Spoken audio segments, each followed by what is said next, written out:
ഇന്ത്യയിൽ Covid vaccine സ്വീകരിക്കുന്നവർക്ക് നൽകുന്ന vaccination സർട്ടിഫിക്കറ്റിൽ നിന്ന് പ്രധാനമന്ത്രി നരേന്ദ്രമോദിയുടെ ചിത്രം നീക്കി.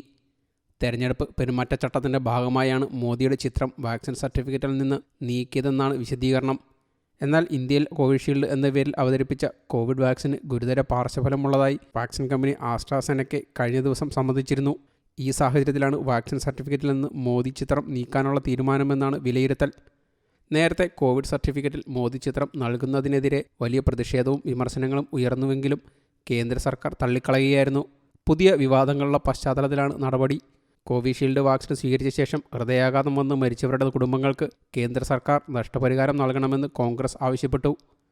കോവിഷീൽഡ് വാക്സിൻ്റെ പാർശ്വഫലങ്ങൾ വിദഗ്ധ സംഘത്തെ നിയോഗിച്ച് പഠിക്കണമെന്നാവശ്യപ്പെട്ട് സുപ്രീം കോടതിയിലും ഇതിനിടെ ഹർജി നൽകിയിരുന്നു.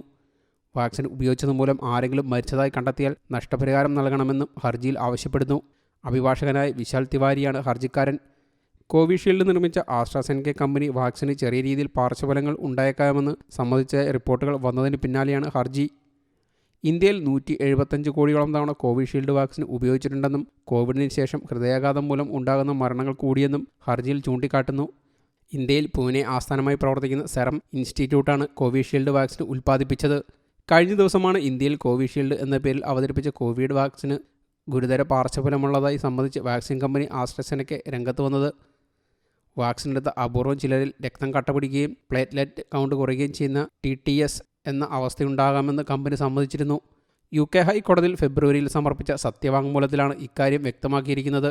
വാക്സിൻ എടുത്തതിന് പിന്നാലെ തലച്ചോറിൽ രക്തം കട്ടപിടിച്ച് ആശുപത്രിയിലായ ബ്രിട്ടീഷ് സ്വദേശിയായ 45-കാരൻ നൽകിയ കേസിലാണ് കമ്പനി സത്യവാങ്മൂലം സമർപ്പിച്ചത്. ഇന്ത്യയിൽ സിറം ഇൻസ്റ്റിറ്റ്യൂട്ടുമായി ചേർന്നാണ് ആസ്ട്രാസെനക്ക കോവിഷീൽഡ് വാക്സിൻ അവതരിപ്പിച്ചത്. എന്നാൽ വാക്സിനെക്കുറിച്ച് മറച്ചുവെച്ച വിവരങ്ങളല്ല ഇപ്പോൾ പുറത്തു വരുന്നതെന്നാണ് ആരോഗ്യ വിദഗ്ധർ വ്യക്തമാക്കുന്നത്. നേരത്തെ തന്നെ അംഗീകരിച്ച വസ്തുക്കളൊന്നും TTS അടക്കമുള്ള പാർശ്വഫലങ്ങൾ വളരെ വിരളമായ സാധ്യത മാത്രമാണെന്നും ഇതിൽ ആശങ്കപ്പെടേണ്ട കാര്യമില്ലെന്നും ആരോഗ്യ വിദഗ്ധർ പറയുന്നു. News desk you talk.